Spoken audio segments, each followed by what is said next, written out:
So now that we've added all of our questions to the form, we're ready to preview. So if you look at the top up here, we have the add-ons, you have the customized theme, which we'll talk about, and preview.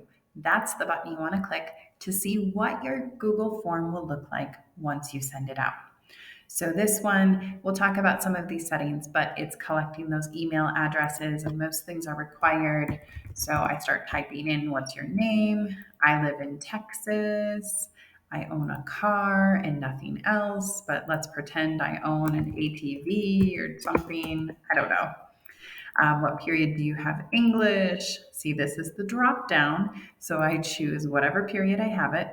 When I click add file, it's going to open up this pop-up and I can upload from my computer. I can choose from my drive or even do previously selected.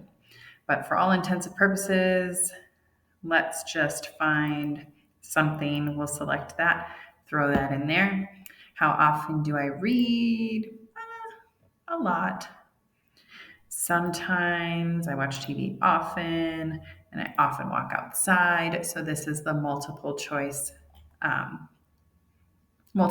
grid. Here is our multiple choice checkboxes. So I can choose two in the same. I can choose as many as I want to. Like I could choose all of them. So that's not the best question to replicate, if it was a frequency question, you should only answer one. But just to show you what that grid looks like. When you were born, you can click, and there you go. You can see and move as needed. You can even change the year. So we're not going to go all the way back, but let's just pretend. There we go. And what is your prep period? So I can put in my time here. Maybe it's 9 a.m.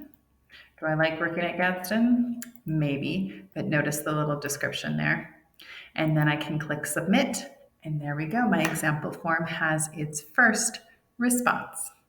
You don't have to put in the response if you don't want to, but it's always a good idea. Once you're done with your form, make sure that you click that preview button so that you know your Google form is presenting the way that you want it to. So if I made an error here, select all that apply. Ooh, that's not really the best way to do that. Maybe it should just be that select one answer. I can always go back here and change my question as needed just by clicking on the question. And that's going to unlock all of those options again. So instead of my checkbox grid, I can again make that my multiple choice grid, which would actually make those two questions the same, but you get the idea. So make sure when you are making your Google Forms, you utilize that preview button.